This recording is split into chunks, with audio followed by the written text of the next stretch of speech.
The following gaming talk show is brought to you with as many gaming interruptions as possible by 1Life2Play. The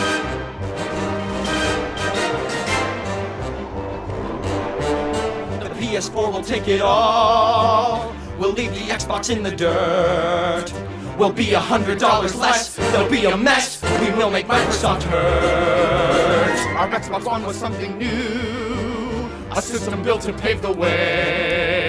But people took up in a rage. They're scared of change. They want the same. They're all to blame, but we will still win the day. Our console's better. Our console's better. Our console's better than yours. We're gonna win it. We're gonna take it. We're gonna settle the score. It's on!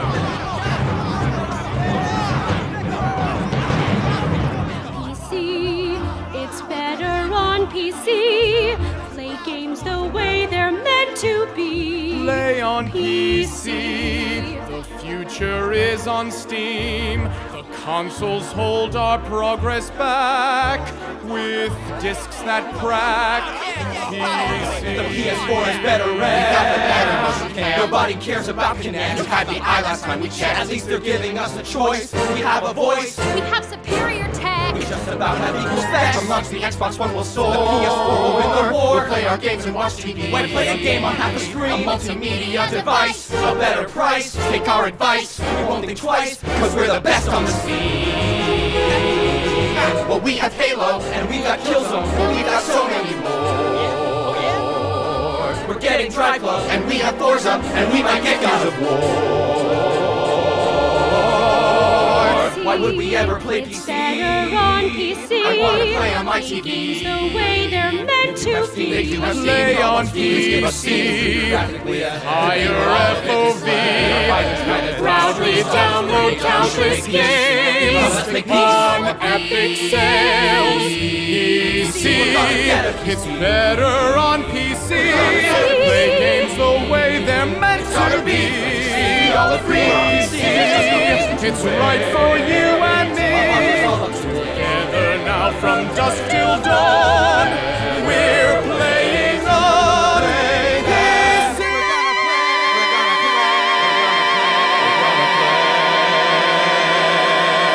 PC. PC. Hey, and thanks for watching our video! Question of the day, which side of the console wars are you on? Xbox One, PS4, Or are you all about that PC action? Let us know down below. Make sure you like, share, and subscribe for more 80-byte musicals. and if you like this song, don't forget to download it on iTunes and Louder, link to it all down below. We'll be having our big NYC meetup in Central Park right after VidCon, August 10th. For more information about that in our behind the scenes video and on our Facebook. So thanks for watching, guys. I'm Antonius. My name is VJ, We're the Evie Bite Brothers. and we will see you soon! We download countless games on epic sales. PC.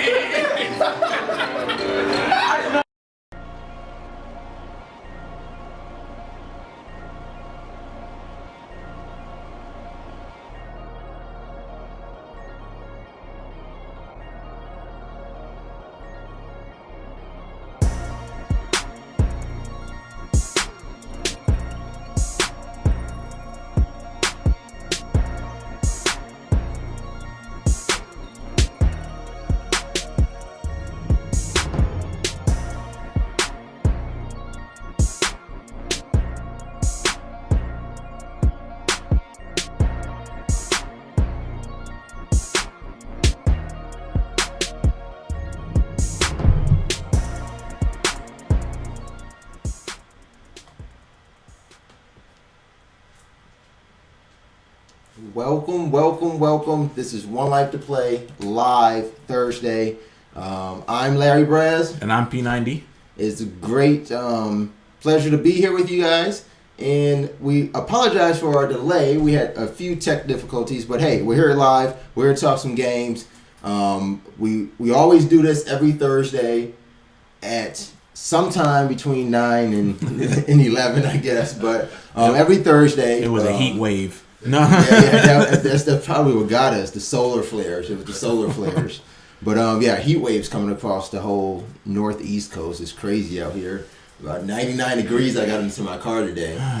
Thank you for air conditioning. air conditioning in the car and at home because I couldn't even sit outside today. I got to cut the grass sometime soon. But yeah, we get here every Thursday, talk some video games. You can check us out on Twitter and Facebook. Just search for 1Life2Play. That's on YouTube.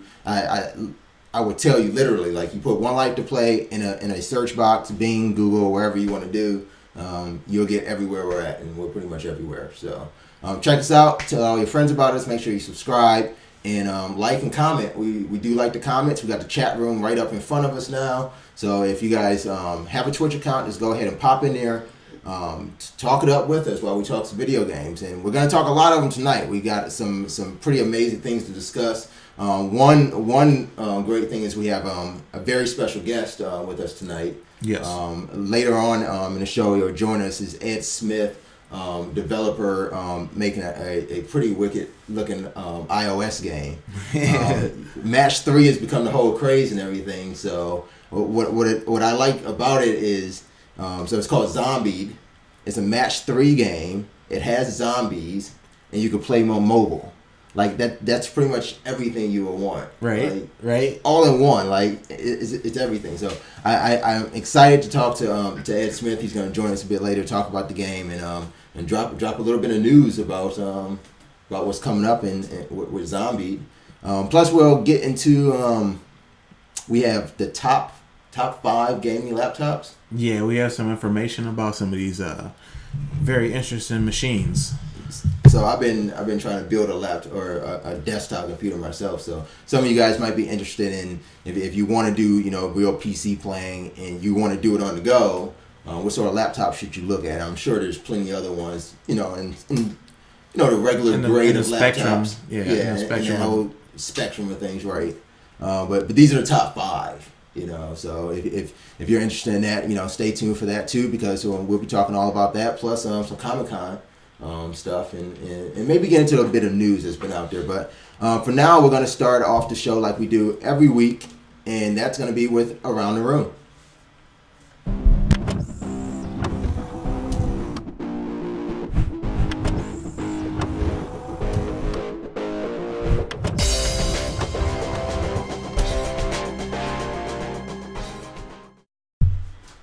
All right. Welcome back to Around the Room. This is where we talk about the games that we've been playing throughout the week. Man, that's all we talk about too. What we've been playing, because we do it all the time. We want to know what you guys have been playing too. So pop that off in the chat room or send us some tweets. Let us know what you guys have been playing. And again, if you always got a game that you think we should be playing, let us know that too. You type it in there, and we can pull some things up about that game and talk about it. Yeah. So what have you been playing, P90? I've been playing League of Legends with some friends and some family. Okay. Who know that it's been that addicting. I've been playing with Platinum Dragons there. I think I got a game in with them. Dragoons. Weren't you in there? Yeah, we think that's Platinum Dragoon that was in that. There was somebody that had that name, right? Yeah. You and I were playing together some League of Legends. You have now drawn me into it. And So, for me, that's something, because I was kind of down on this game, for a long time. Like how can you play that and kind of have to restart everything every time and things like that. But did you have the picture of what you were playing it on? I don't even think. No, we don't got that. We'll throw that up later in the week, right? Yeah, we'll probably throw that. I can actually send it to Facebook now. There you go. Yeah, I can send it to so you guys. So we got Facebook to play with each other. Out. It didn't sound right, but we had fun. It didn't sound right at all. It didn't sound right, but what was it's that? it's just that fun that we had. Okay. 5-on-5. There we go. Like, it's just an all-out battle, and it's just a battle royal. It just feels like it's just a. Yeah. I don't know. It's just give you that. It's just pretty intense. I think for me, it is more fun to play with friends. I think that was a difference in there.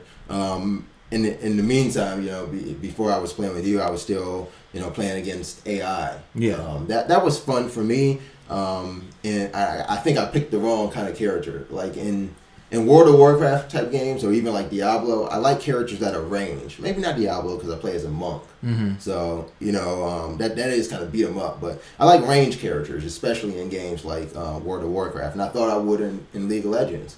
That's not true. I do not like the range support sort of role that they play. I'd rather get in there and get in the fight. So I decided to pick Pantheon. That guy is pretty sick. We have a Spartan. Yeah, he is Sparta. He is Sparta. So he's got a great ultimate. He's easy to play. So I'm actually getting victories now in League of Legends. So that's good for me. Platinum Dragoon, he wasn't the one playing with us in League of Legends, but he says we can play if you want, and I think I do. Yeah, send me a friend request. I'm Larry Braz in League of Legends. Like, yeah, I got that. I'm 1L2P, P90. There you go. Nobody else got our names. We're so unique like that. It's original. Anyway, yeah. So I've been playing some RMs, it's all random, all middle. Okay. Your fight on a bridge, and all middle, and all random heroes. So you don't get to pick who you want. You just gotta know the game to play that game. Okay. And it's 5 versus 5, and it's all channeled down one lane, and it's just like a tug of war. Like, with the only time you can buy upgrades is when you die. So if you fight until you die, and then you can buy stuff. So you can't go back. Right. Once you leave off, no healing either. What? So you have to build your hero with lifesteal. You have to build your hero with like special grants and missions, just to build an all around strong unit instead of just going all damage or all power or as you work in a 5-on-5 team at the same time. So it's usually a tougher, stronger unit. Wow. Yeah. Okay. A hero. I don't think I can play that just yet. I'm not that ready. No, you got to get the muscle memory. you just like, I gotta get some muscle memory. I'm used to hitting 1 through 5, not A W D S R. That's what I was trying to do. I was telling the daughter that's what we gotta do. We gotta learn muscle memory because I'm not used to that. I'm used to hitting number keys or even playing off a number pad or playing off a mouse. Maybe this is the time I bring out the one Razer. I can't remember what it's called anymore. It's that one keyboard with the hand. No, not that. Maybe I bring that boy out. The Nostrum, I think it's the Nostrum or something like that. I seen one day he had all the number pads broken down into his hand, so he just moved his fingers and it was doing it. Oh, I can change the keys to numbers in the game. Yeah. See, what I don't like about that is the key binding. Anything like that, like even when I want to change like the video resolution or anything like that in the game, I can't do it before the game starts. There's no way to get into that setup menu before the game starts. So it's like the game starts and I waste my time trying to do some key bindings and stuff like that. You know what? I'm starting pretty dumb. I might as well just make a practice run or something and then just do the key bindings. Just try to make some key bindings. Yeah. I just usually play, and the only thing I usually change would be chat. Yeah. Something that's off right close where they already usually put the buttons right there. Just and it's the aiming process that you miss them, like, because you might click that minion instead, like. I mean that's the one thing I can't control either. Is like my left click and my right click. Because you're used to Mac, right? Yeah. So I'm clicking and I realize I got to use the right click to move, and then I got to use the left click to attack, right? Mm-hmm. So I'm attacking them. But sometimes I'm trying to attack them and move at the same time. So all I see myself doing is like, bam, bam, bam. I'm just, smashing on the mouse, and then I panic, and then that's when I go down or I miss the kill. It's unfortunate. Yeah, definitely. So that's why I gotta get that muscle memory. But I just had to show you the game that when it was 5-on-5 because you were just playing the computers. It was fun, right? Because we lost. Yeah, lost bad. They kept. Oh man, they kept us hiding in the bushes, like in the brush. They wouldn't do nothing else. They wouldn't like come and attack, and they barely defended. They just kept hiding in the bushes, and then when you think that you found a way in, or you're really about to get it done because you got the torch down, you're on the other side and everything, and then bam, here they all come. You're like fighting the one, and then 3 of them come from behind, just I don't know. There's no other word for it. It's just like Dane Cook said. Like everything in life is like they just raped me. They just raped me. Like like in League of Legends when like 4 people just come, you just get raped. Just like that. Oh no. League of Legends, I'm liking. You guys see my setup? I just put it on Facebook. It's go to 1Life2Play.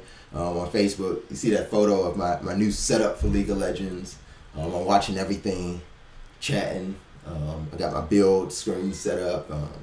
I'm ready to go. So I'm gonna keep on playing League of Legends. That's about all I've been playing this past week. So that's it for me too. That's why I won't hurry up and beat the game that we've been playing. Like I want to beat it, but then I want to make sure it stays fun. How far are you? I already beat. I already beat all the horse missions and. Did you play any horse missions yet? It's a horse mission? Yeah, he didn't. He ain't that far in. Last of Us? Yeah. No way. Yeah. It's horses? Yeah. Oh man, I gotta play this game now. I'm gonna have to give up on League of Legends. So, and actually, I probably should take a break because I'm waiting for my video card for my new desktop computer. But you have a Mac. I know, but I mean, I want to play on the desktop. Why can't you just use a 2-button mouse on the Mac? On PC. Yeah, but because when you do that, you're like hunched over because you got to use the keyboard. I got it on my setup. I got the keyboard in the drawer and everything. He just wants to like put the glove on and just control the guy. Like, remember the glove? If I had the glove for a Mac, it's crazy. Because it's a Mac because it's a Mac. That's exactly as Platinum said it. That should be the new slogan. It's a Mac because it's a Mac. That's it. That's it. It's a Mac. It's a Mac. So moving right along, so right? we're gonna move along. LEM is behind the glass. He's done. He has not even been gaming. So we're gonna bring in our special guest because we want to start off and know what our friend Ed Smith has been gaming himself. Can we bring Ed on the line, LEM?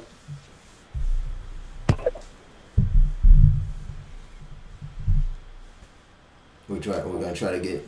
There's Ed now. Welcome Ed to 1Life2Play. How's it going, buddy? It's going good. It's late and extremely hot on the East Coast as well. Way over here. How you guys doing? Oh, we're good. We're doing good. I thank you for joining us, and we appreciate you taking the time and bearing with us again through our technical difficulties. But we want to know. We want to bring you in right now and just kick it off like we always do in 1Life2Play, and that's to get to know just a bit about you and what have you been playing. Actually, this week I've been really into Mech Warrior Online. Okay. It's a pretty good game. I'm old. Sorry, You're still playing mechs? Pushing 40, so BattleTech is something that came out a while back. That's cool. So Mech Warriors that's a PC only, right? It is, yeah. It's something I should try. Absolutely. I don't do much mechs. I'm kind of getting into mech gaming now. P90 is interested in this upcoming Titanfall, where I guess within the game you can play as a mech. Yeah, it's a multi. Have you seen that one? I have. Yeah, I saw that. Okay, that's pretty awesome. That's pretty good. Mech Warrior. So that's pretty much all you've been doing is Mech Warrior. No mobile gaming. I want to know what a mobile developer games on their mobile device.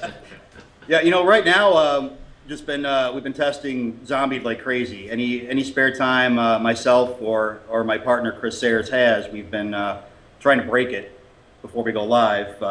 So we kind of living and breathing zombies for the past 2 months. Yeah, I can help you with that. I like breaking games, so that might be right up my alley. But absolutely. To beat the game, right? Yeah. So tell us a bit about the game you're working on. Like you said, you're working on it with your co-developer Chris Sayers, and it's a game that I mentioned at the beginning of the show. I've fallen in love with when I first saw the video. That there's zombies and it's a match 3 game, and it's not just stagnant. Like most match 3 games that I've been playing.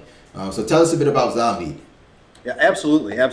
And at its heart, we took the match 3 concept that's been popular ever since Tetris, and before that, Bejeweled, Candy Crush Saga, those use the basic idea, the basic concept, but we wanted to kind of take it a step further.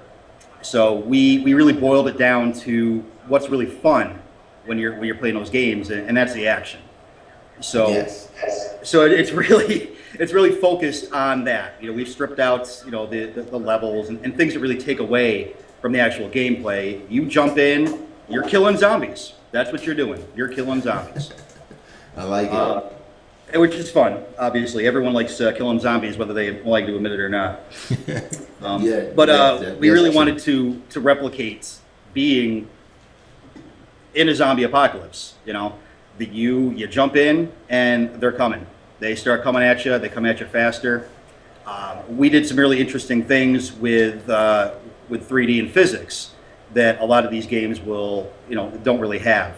The zombies, as they're dropping, they're moving, they're shuffling, they're twitching, just like a horde of crazed zombies that are crawling over each other trying to eat your brains. So we really replicated that. Do you have different types of zombie enemies or zombie bombs, I guess we would call them, in this game? Like, can you tell us a bit about the different types of zombies we might encounter? Yeah, absolutely. There's 6 different zombies in there. 6? What? There's 6. Yeah, there's 6 zombies. They're all pretty similar. I mean, really, it's the actual game itself. As you're getting in there, we've got 2 different game modes. You've got your speed challenge, which the goal is to kill as many zombies as possible and score as many points in 60 seconds. That sounds like a good purpose, good directive. That is fun. And my personal favorite is survival mode.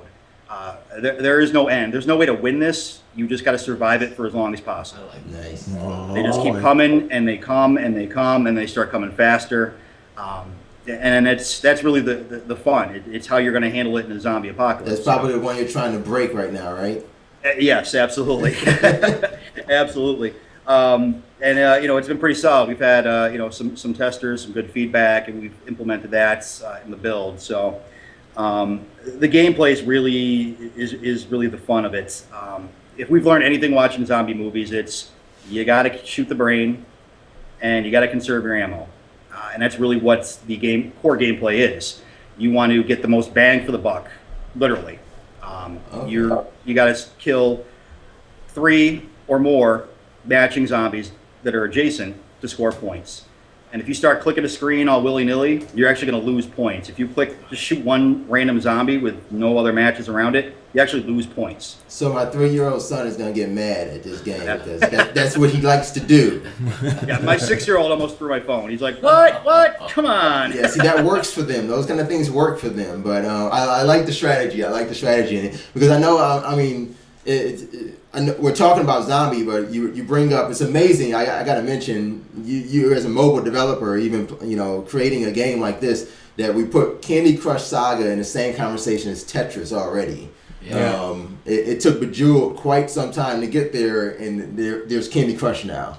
But like even playing Candy Crush, I get those bombs and I try to save them. I really try to save them. But the thing about the game is that they want you to use them. You have to use them, or you end up losing and not using them. And you gotta know when to use it. Yeah, but it's not even like you can save them in that game. So I don't know. It's kind of hard to say that. They give you these special things, and you shouldn't.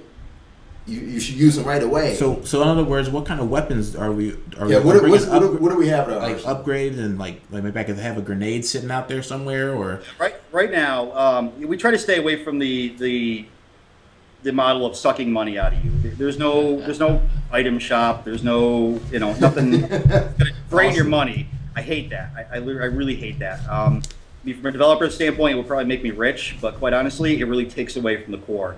Right now at launch, we're going to have one special power-up. If you shoot 9 zombies that are identical, you'll actually get a bomb that will drop. And when you click that bomb, it'll take out everything adjacent to it. So at launch, that's going to be the main power-up right now. All right. Okay.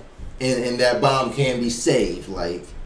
Mm-hmm. Well, it'll drop right down in there. You don't have to click it right away. I mean, you could save it until you absolutely need it. Okay. Awesome. Okay, so I like that because I think I remember now exactly the reason why in Candy Crush they make you use it, because even if you're trying to switch another character, when you or another jewel or candy, whatever you want to call it, when you switch to another one, if you use that bomb, then you immediately blow up that instead of just moving the bomb somewhere. Right. So that's what frustrates me about that game. But it's great to see a developer that's curious about how strategy and even the simplest of forms a game similar to a match 3 and a columns game. It still takes some sort of strategy to build or to beat. So I like that.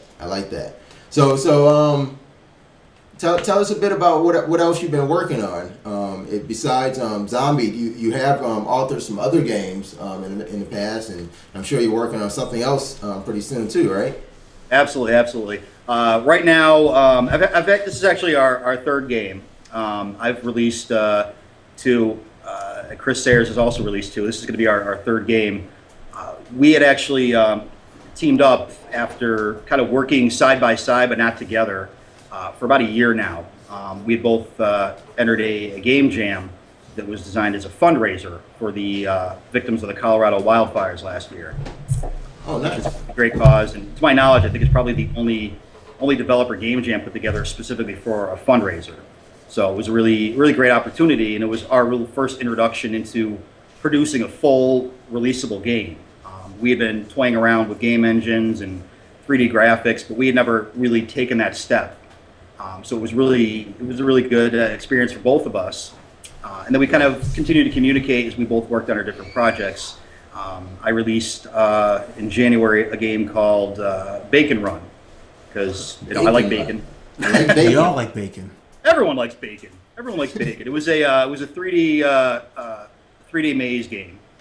Had 15 levels. Made it in a month. It was part of a game in a month challenge. So I had 30 days to come up with the idea, design it, and release it. So that came out for the PC. That's some talent. I'm presently porting that over to Android devices. So that should hopefully be out next month or two for Android. Check that out there. Absolutely. In January, Chris Sayers released Aiden's Balloon Pop 2. It was actually a game he developed for his son that he really took to the next level and added different levels and different aspects of the game. He released that on iOS, and that was kind of why both of us decided to team up. I had come up with the original concept of Zombie back in October, but at the time I had no mobile experience, and I didn't want to screw it up. I didn't want to release a horrible game, so I kind of shelved it at the time. Okay. And then back in May, we decided to get a cup of coffee, just started shooting the shit, and next thing you know, we decided to have an informal partnership. So we kind of worked together to get this game out, and I think we did a really great job. He took my prototype and a lot of my concepts, mixed in a lot of his experience with his previous iOS game, and bam, we made a really kick-ass product. So we're looking forward to collaborating more in the future. So definitely, we'll keep you guys in a loop with what's coming out. But I think we both got hard drives full of started prototypes we're all looking to clean up and get out there to the world. So. Oh yeah, so I mean, I think just as excited as you are, we're excited to see a game like this. I know I am. Zombie Match 3. I think that's amazing. And you brought a gift for us, a trailer of a sort, and a special announcement as well. Do you want to play the trailer first? You want to check out your trailer? You want to tell us a bit about it?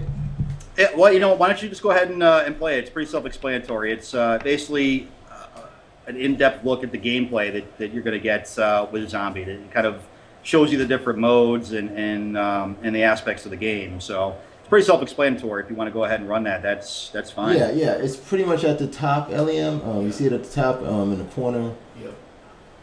So yeah, let's check out the extended gameplay trailer of Zombie.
That is That awesome. So I mean, I guess that was the exclusive news there too. A release date. Congratulations, July 21st. We get to see Zombied.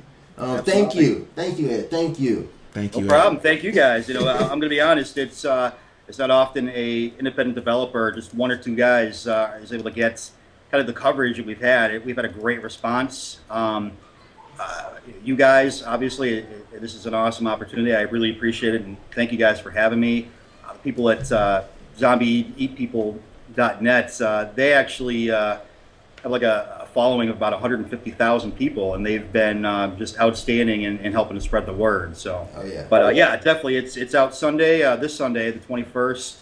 Free to download, no hidden fees. You download it, you play it, and you go kick some ass. Yes. Free to download, yes. I'm telling all my Candy Crush friends in messages on Facebook to get Zombied. Yeah. Because to me it seems so much better. I mean, with the constant action. It's always there. So we got to ask a question. Is the music in the game like that? Like the trailer? No, I'll be honest. That isn't the music in the game. The original gameplay trailer we had the music. It's a little more mellow, a little more creepier.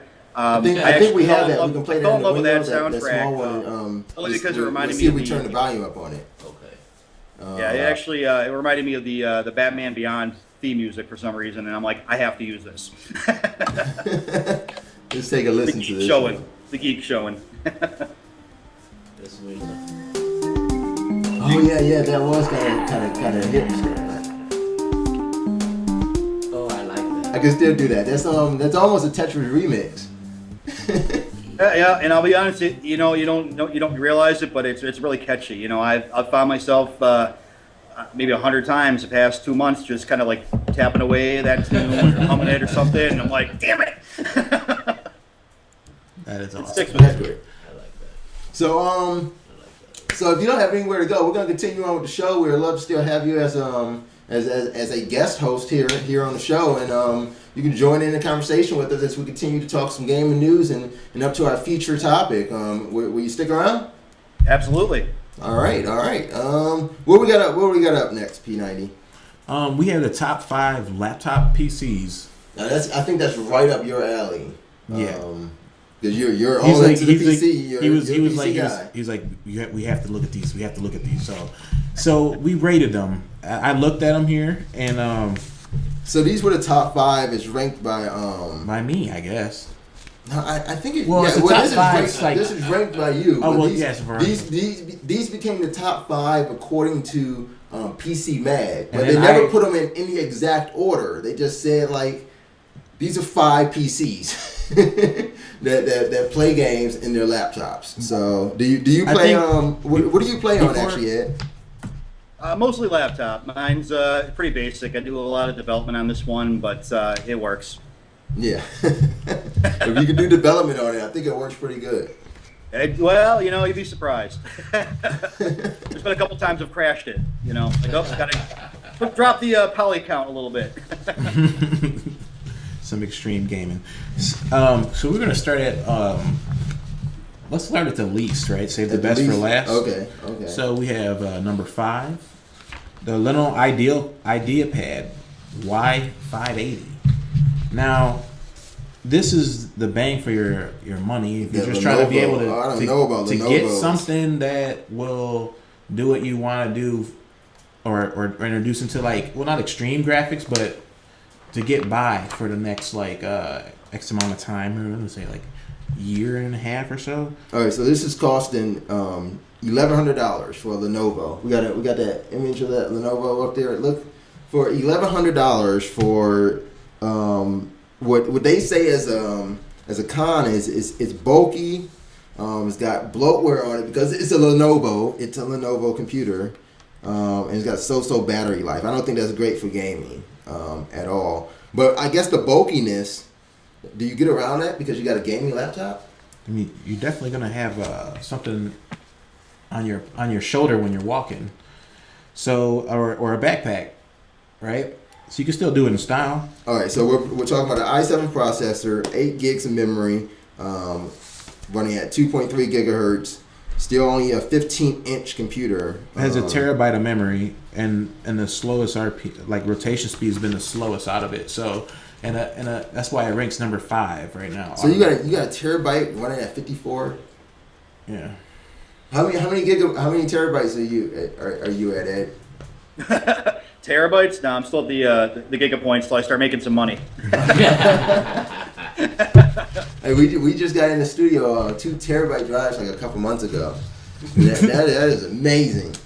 Like, when you're an indie developer and you're trying to get stuff out, you got to balance. Do I eat at McDonald's or do I eat ramen noodles this week? Laptops come down to second at this point. Second, so that's 1,100 for this least. That's not even the least, I guess. But no. I mean, it's the least powerful of these 5 that PC Mag says get if you're a gamer. I don't know. Do they have gamers ranking this? Like what?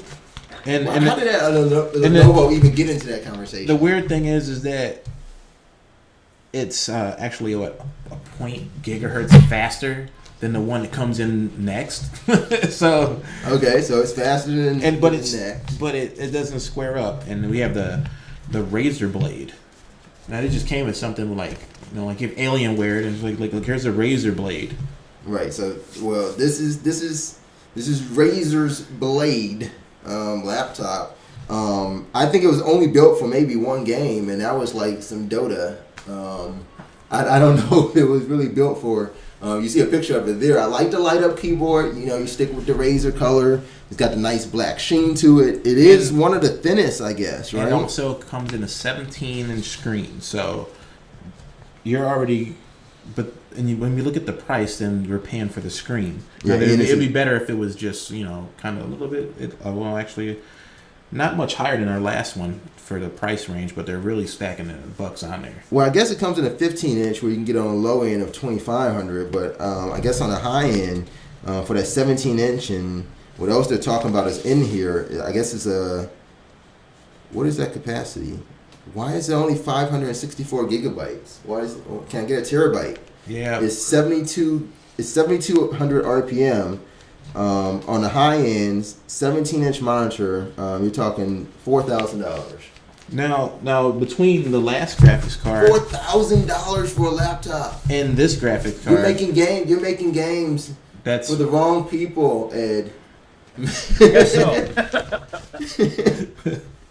If they're paying $4,000 for laptops, they both had the same graphics GPU as well with an NVIDIA GeForce GTX 660M. So, sheesh, that's a lot. I don't understand why it's so overly priced aside the 17-inch screen. That's a special machine. I think it's the name. So wait, that's crazy. Oh, I gotta figure. Okay, so you got like a 20-inch laptop. It's 17 inches, 18 inches. Well, it does have a 500 gigabyte hard drive, and I guess that's a SATA drive in it.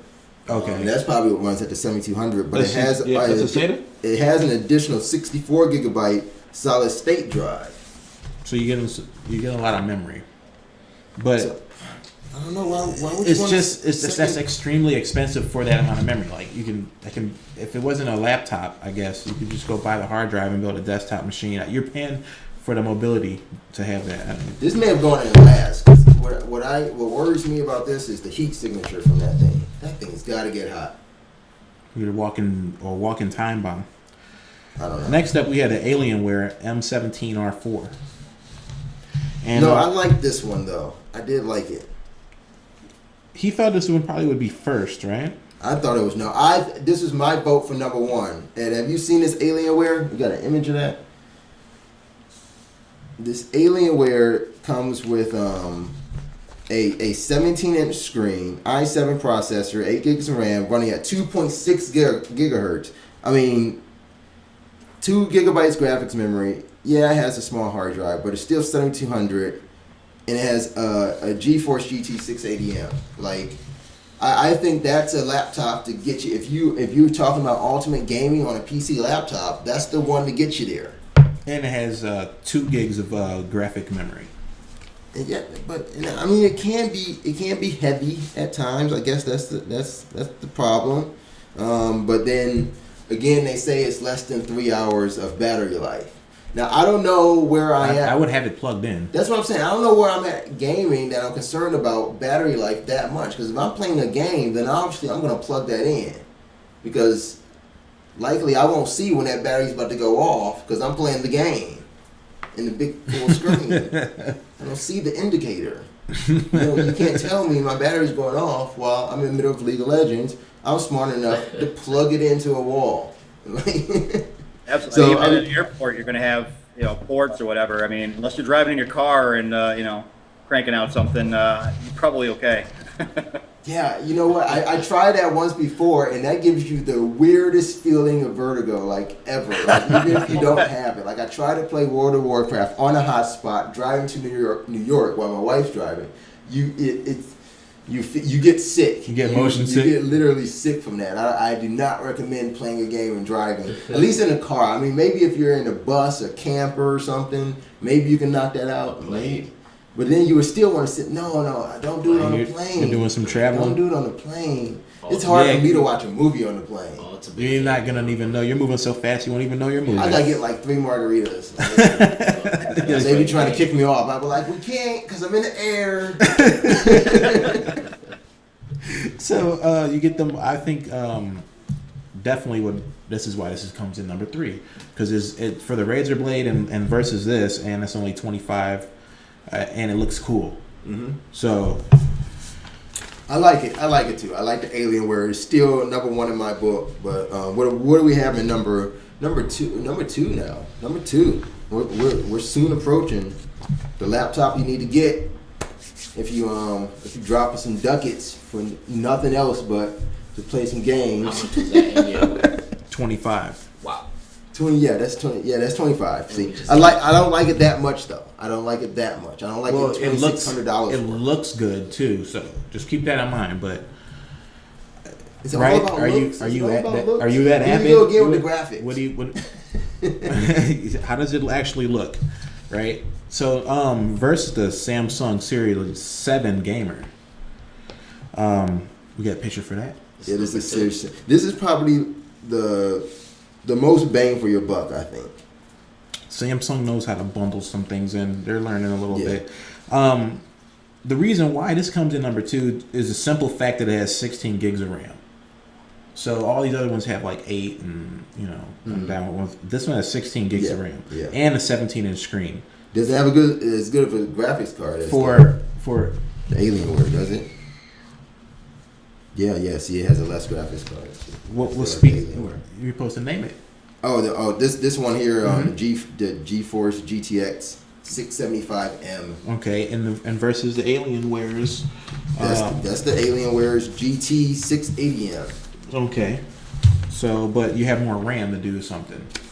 You still got the 2 gigabytes video RAM though. You don't have like increased video RAM. You do have a 1.5 terabyte hard drive though.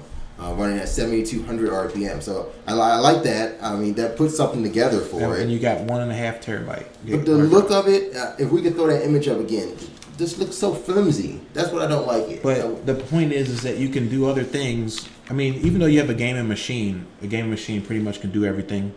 But I have you said you were griping on the memory. We got 1.5 gigabytes, and it's only 1,900.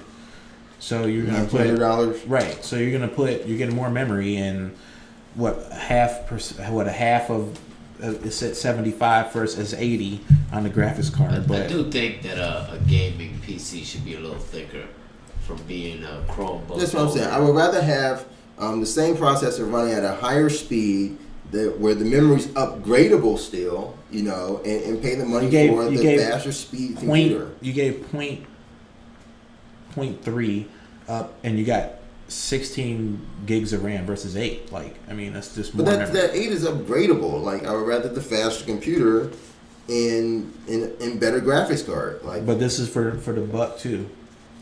You getting.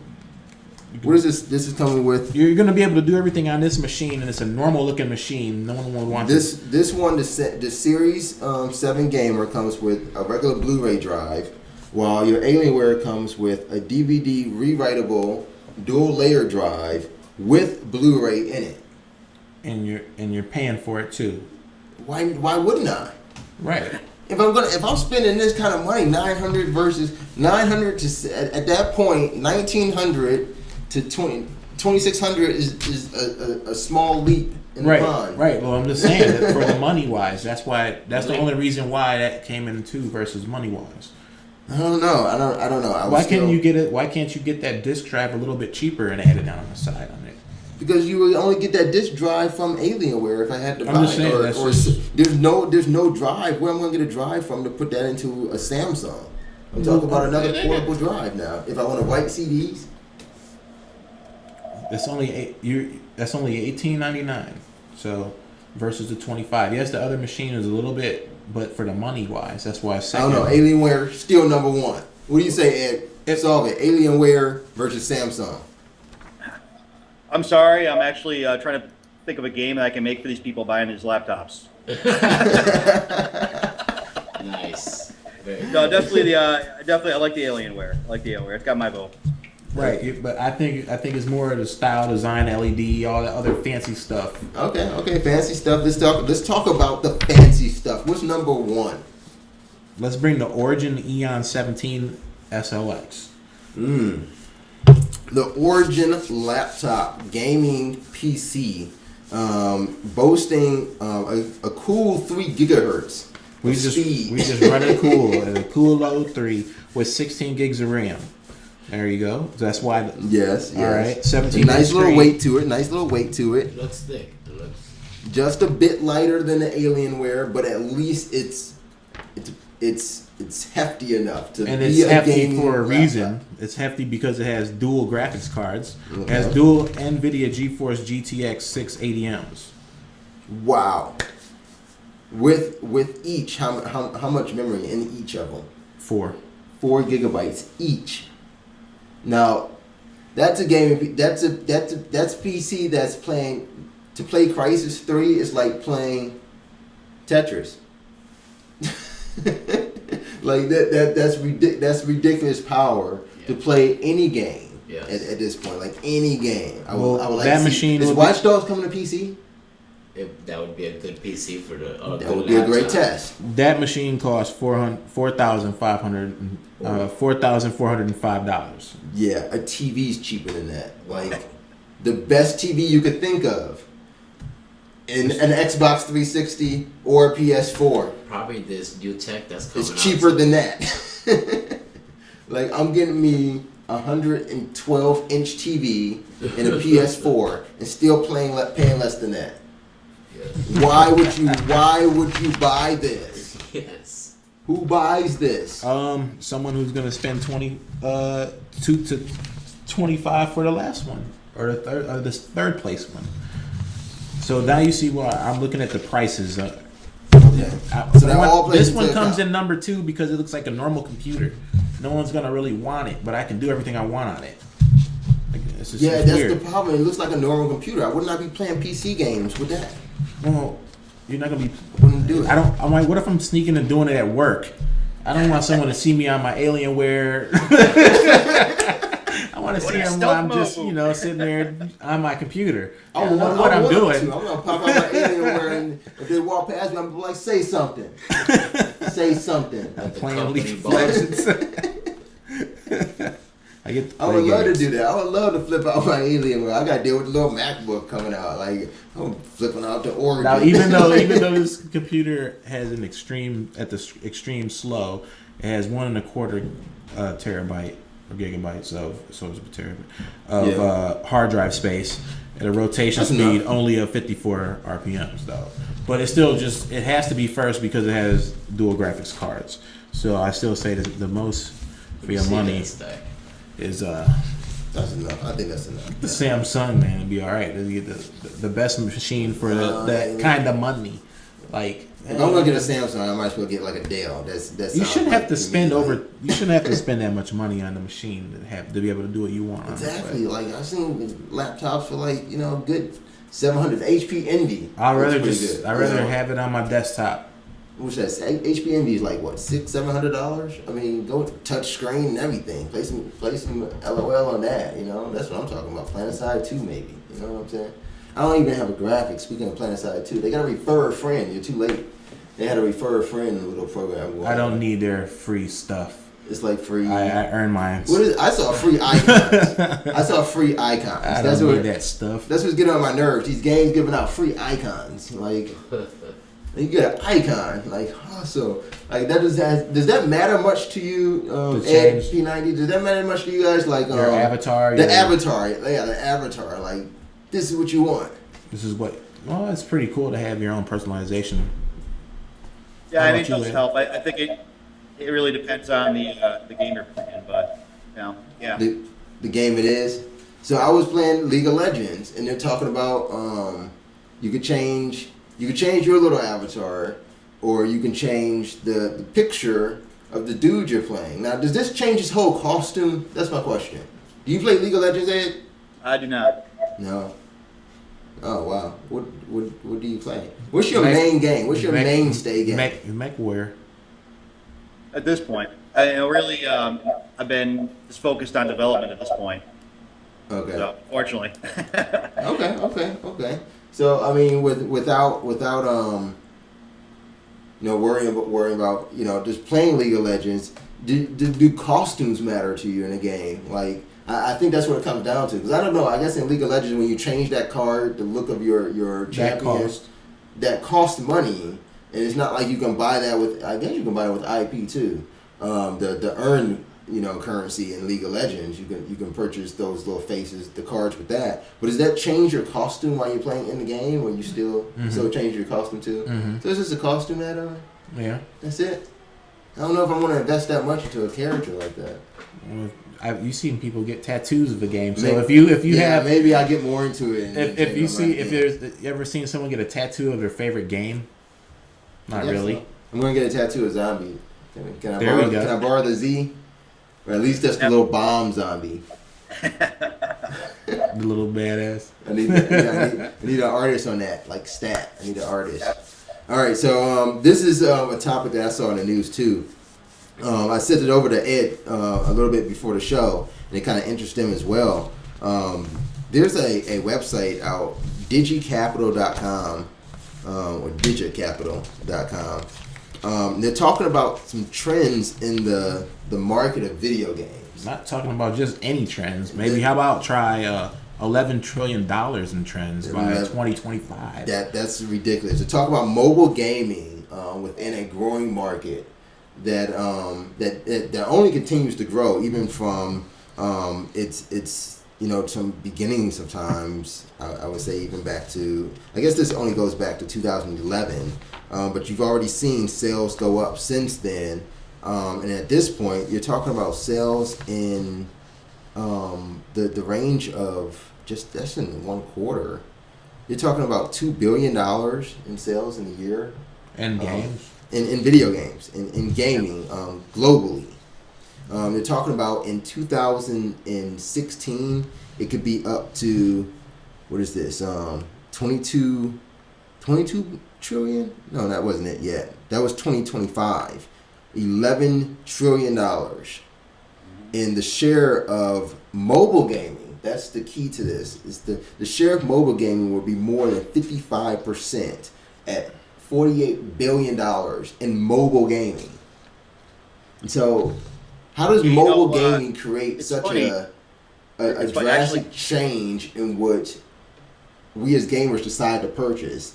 There's in-app purchases. There's the purchase of the game itself. There's the ongoing, like we were speaking of, the ongoing cosmetic of the games and things like that. There's the drive to just spend so much money as something that's at your fingertips. What's going on here? Are we letting that happen? Is that exactly where gaming is going to go? Like, do we see everything else go downhill? You're already talking about AAA developers and publishers losing market share, possibly to mobile gamers. As a mobile gamer, as a mobile developer as well, Ed, how do you feel about that? I know you're probably excited. I am. The title of the article that you had sent me was the disruptive mobile and the growing market. What's really disruptive about it is it's disrupting the establishment. From a console point of view, we've been locked into this. You've got to buy these AAA titles. You've got to spend 50, 60 bucks a game. And a lot of the established players in the industry, they're scared. They don't take a lot of risks. I was looking through this morning through the Game Informer that showed up in the mail, and out of the top 50 games at E3 that went off, 22 of them were sequels to established franchises. They're scared to take risks in this economy and the market where mobile developers, it's a lot easier for us to get on there. To make what you want. For a license for one of the consoles, you're talking, it could be as simple as $100 a year for membership, or you could pay $2,000 to up to $10,000 for a license for some of these consoles to develop. I could never get on a console. I mean, it's just way too much money. It's too much to invest in something that you don't know if it's going to take off or not. Where I send $100 to Apple for a year and I can crank out games, and give them their little cut. But that's it. It's $100 and then a percentage of whatever I take in, and I'm free to go nuts.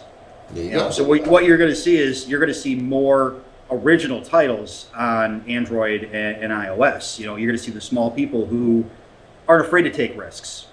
Who in their right mind right now, an established company, would try to go against Candy Crush Saga? Nobody. Zombie would be a major risk for them because it could just flop. People could be like, but I like this. They're afraid to take risks, and that's where the mobile market comes in, and that's really why it's growing. It's more fun. You're able to kind of sit down with games that take a risk. Yeah. It's really what it boils down to. I know I just heard or read an article that in an interview, Ubisoft claims that they don't even touch a video game or decide to go forward with a video game unless they know it can be a franchise. And I think that's a little misguided as far as what you think your audience may enjoy. I mean, why not give them something that, who knows, if millions will enjoy it or thousands will enjoy it, but at least you're reaching out to something and you're doing something, you're developing something, you're moving forward in the whole spectrum of things. Like, why just stifle yourself at franchises? Like, if it's not sequel after sequel after something, or like what Ubisoft does, a true franchise in of its name, Tom Clancy whatever, war something, I mean, that's starting to get on the nerves. Even if Call of Duty 27 sucks ass, people are going to buy it because of the name. They've got an established franchise. They've got a player base of people who are going to play it, where if they come out with something original, they don't know. It could flop. And quite honestly, these AAA titles, they have big budgets. You're talking some of them could crush movies that are out there nowadays with the budget they have. I would love to have just a fraction of the budget these guys have to develop and launch a game. I mean, it's incredible the amount of money they put into it. And that's where that fear comes from. That's where that risk is. They've got anywhere between 30 to 100 people working on this, between 3D models, animations, programming. You've got the marketing aspect. You've got just the framework of a company around that too. You need to fold the bills for, and that's what it comes down to. They're scared to take risks. Very few companies are willing to take the risk to put out something that, this might be fun. Maybe it's 1,000 people, but we don't want 1,000 people. If I don't have 1 million people download this in the first 3 months, we're going bankrupt, or people are going to be pissed. The board of investors are going to have my head, that kind of thing. That's what we're running into in the industry, and that's where mobile gaming comes in, because these things are really fun. And they're, as you said, they're at your fingertips. I don't know how many times how much money I've spent just downloading little apps for my 6-year-old just to keep them quiet in the back of the car on a trip somewhere. And it's a lot easier, and that's why you're seeing that. There's a lot of different pieces to it. Yeah, but the disruptive mobile, disrupting the market, it really comes down to people want original stuff. They want something new. There's several actual consoles that are coming out. You've got Ouya, you've got GameStick. I read this morning Mad Catz Mojo. These are based off of the Android operating system, and they're going to be open for independent developers. You're going to see titles on there that take risks. You're going to see fun games that ordinarily you wouldn't see anywhere. So definitely I encourage everyone to kind of check those out and keep your eyes open. You'll find that a game might not look as good as the Mad Max game that's come out in 2014. I'm kind of excited for, but in the end, it's going to be a really fun game, and it could be something that that takes risks and challenges you in ways you didn't think it would. Yeah. Mad Max. I'm also waiting for. Where is this Tom Clancy Patriots? I'm waiting for that. I haven't seen that one either. Speaking of Tom Clancy, but other than that, I think you make some really interesting points there, Ed. And one of the things I do notice is like you're playing all these free to play games, and I guess before you know it, you're paying something at some point. Yep. And there are so many free to play games that are out there, even available. And now we're seeing all these little MMOs that are free to play, and even AAA titles that are franchised at one point and free to play. Just like you see Tom Clancy's Ghost Recon, there's the Ghost Recon Online. You see games like that happen that still become free to play. It's not mobile, but that model of free to play when combined with mobile, I think it really opens up the door for a huge change. Ed, do you see like gaming in general in the direction that we're going cyclical, like from what we started in the early 80s, like you say, original gaming and something new? Like, are we going back to the days of Pong? Like, here it is all over again, and before we drift into that, that what do they call it? The Twilight Zone? No. the uncanny dimension or something, that we're just going to start over again. I don't think so. There's a lot of options open to developers now that there didn't used to be.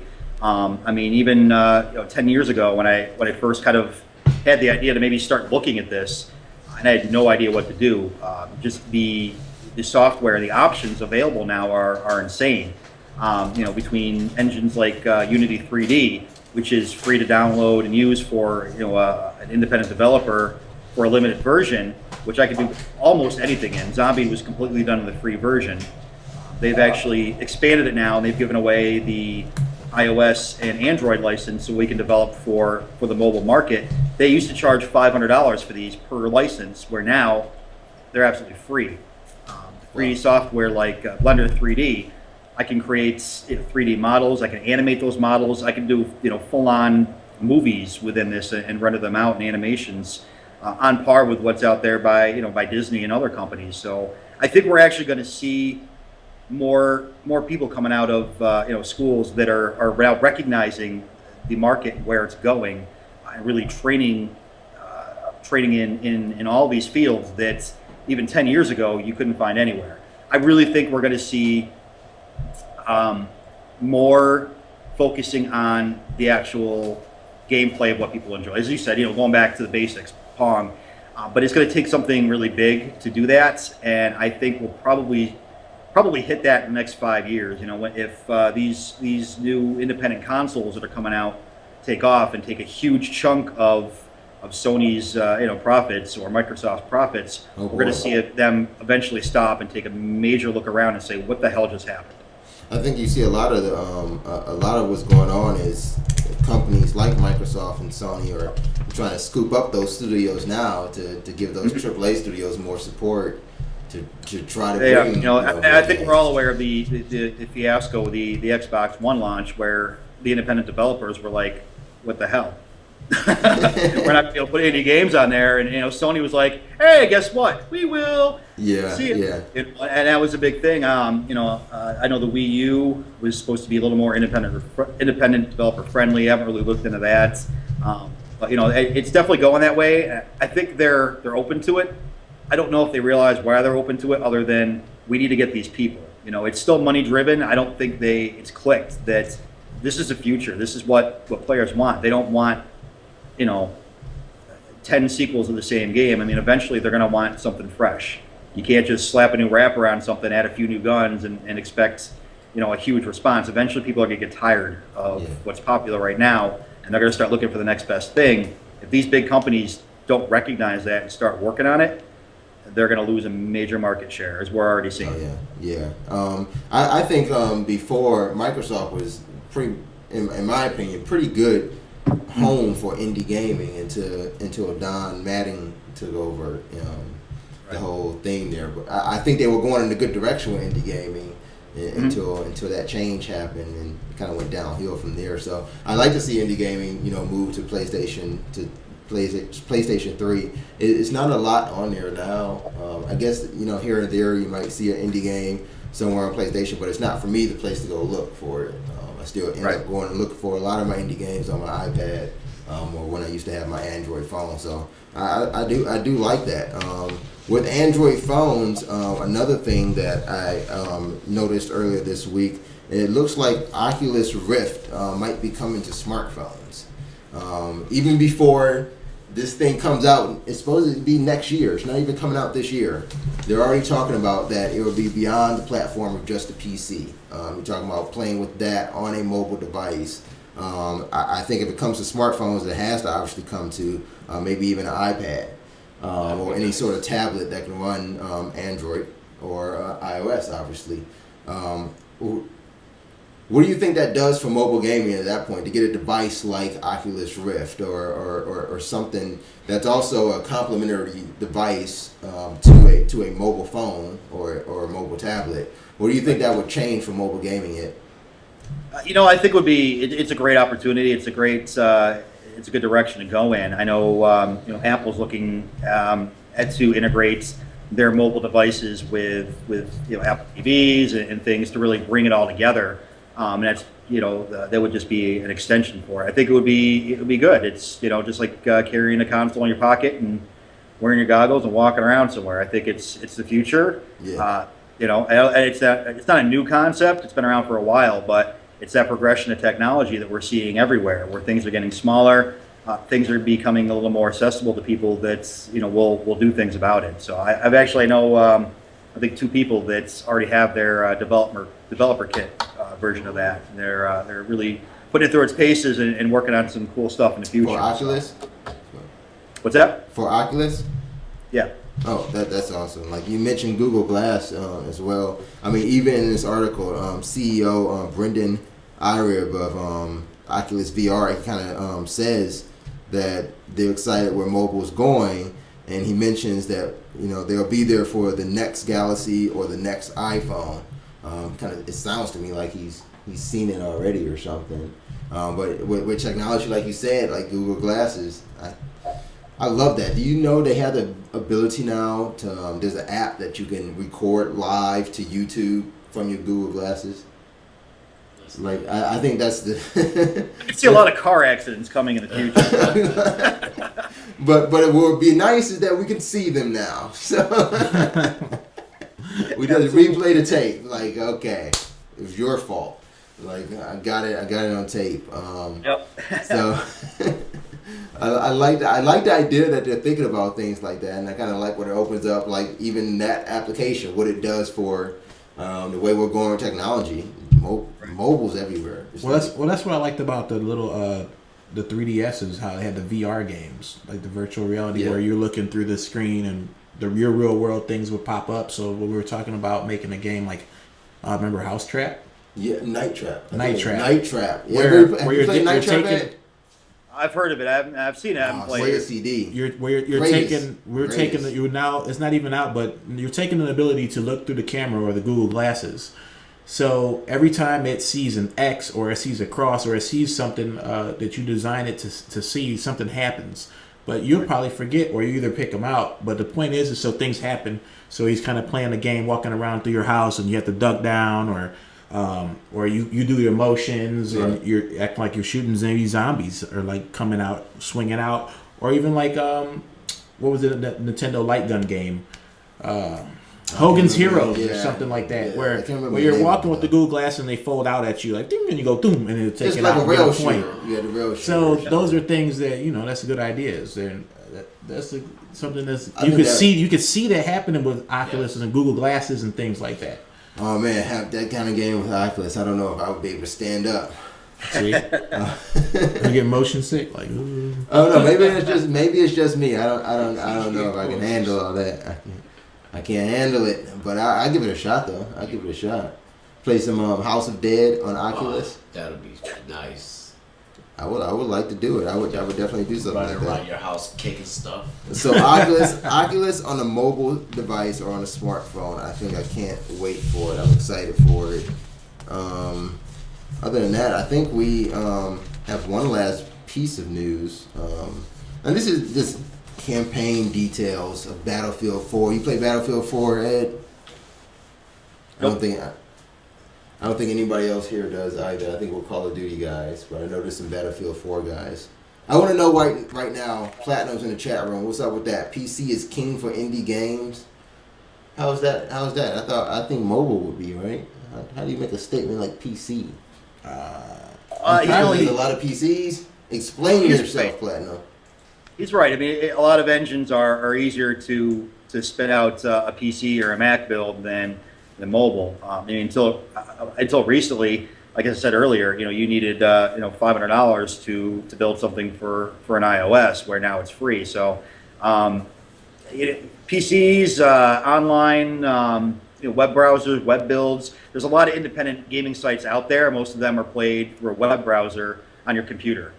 Okay, so why? Thousands of these things. Like balloons. We talked about this last week. Why don't they make more games for Mac then if it's just that easy? Like, why don't these games transition to Mac? Let's get it from a developer's point of view. Why aren't developers that are making PC games and great PC games and having success in selling to the PC crowd won't make Mac ports? Or why isn't a developer focused on even gaming on Mac? What's the deal, Ed? What's the deal? I think it's most developers probably have. I don't want to say probably, but like myself, I use a Windows machine pretty much exclusively because, quite honestly, right now I don't have a MacBook. I couldn't afford one. I've on a budget, so I bought a $700 Windows 7 laptop and started cranking out games and code. So I think it's more price. I mean, I can spit out a Mac build, but I can't test it on a Mac, so I don't know. Quite honestly, it's different. I know originally people were developing these on Macs, developing games. It was more, that's what I mentioned friendly. earlier. But nowadays, you can build it on anything, any game on anything. So I'll be honest, I'm not sure. I don't see a reason why not. I mean, I can take that. I can accept that then. But you also got, from a developer standpoint, that money does matter. So the price points were like getting. That's why it came number 2. Yeah. Okay. It's just like just right take there. You all the way back to the gaming laptop. Give me that medium. All the way back there. That medium of money. I can do what I want. I have 16. Nice reverse segue to the beginning of our show. It was here. What he said, it made sense. So, hey, I mean, I guess if you guys are watching on the replay or just catching the clip of what's going on, make sure you check out our top 5 ranking of gaming laptops earlier on in the show. Find it on 1Life2Play.com. So then you can make mobile games. You can make mobile games on a gaming laptop. Sounds ironic, I guess. But I don't know if I knew how to code. I think I got a lot of game ideas. I can do something. I can give you some ideas. Absolutely, I would love to see. No, I'm not even gonna get my idea out. I'm gonna keep it to myself. You gotta copyright that shit first. So how is that process? I mean, is that one difficult process? For coming up with game ideas, I don't think anyone has a lack of what's of game ideas. It comes down to how to implement it and will it be fun. I think the hardest challenge I have making a game is are people going to enjoy it, or does this just suck? The process I go through, and I kind of build a concept of the gameplay, just really rough, with cubes and balls and things, and just kind of run with it a couple times, and I ask myself, is this fun? And then I ask myself, okay, is this really fun, or do I just think it's fun? and then I go from there, clean it up a little bit, and then kind of start showing it around, getting some opinions and things. So, really, you could have a great idea. I have ideas all the time when I'm, taking a shower or taking my morning crap. I'll think, oh my God! I come running out for a notepad, half naked, to write something down. Oh shit! Oh shit! And you gotta think more. When you're developing, you gotta think of yeah, it's a great idea, but how is that going to translate with physics? How is it going to translate on the platform? There's a lot of considerations. You know, Zombie is really fun on the iPhone. It loses something when it translates over to a web build where you're using the mouse. I mean, the core's still there, but it's something different.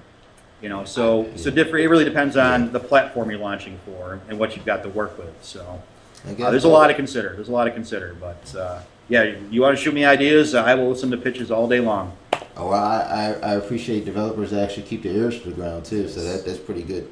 Absolutely. I have to give a PSA right now, courtesy of Platinum Dragoon in the chat. You are now reminded as a 1Life2Play viewer not to go to Ed's house. You might see something you don't want if he has an idea. Right. That's all I can say. All right, so we're gonna actually wrap up a show here. Probably get into some gaming. Maybe a bit later. Decide what happens, but you can check out us playing some League of Legends on Twitch TV /1Life2Play.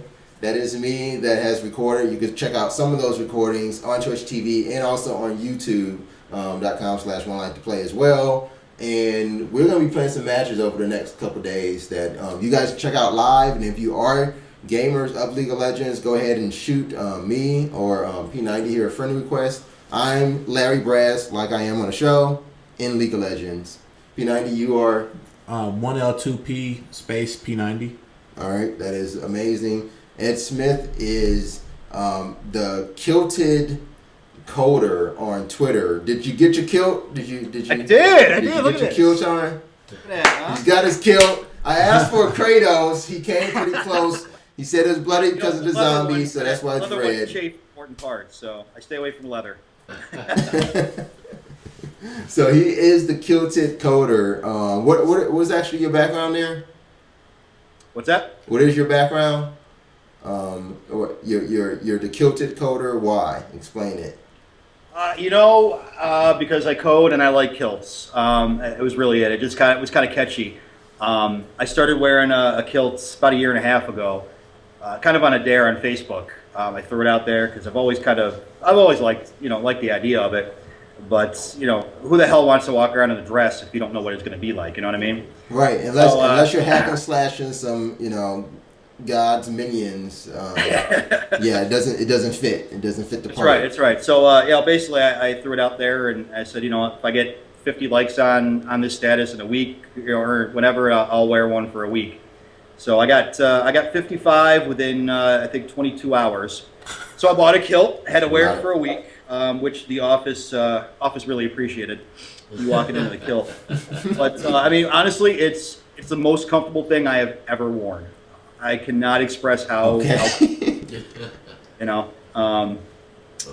could deal with the so wait, are you free balling under there, or are you wearing some underwear? No. See, look, he had an idea. I thought he had an idea. So yeah. So I wonder, you talking about physically comfortable, like mentally uncomfortable though.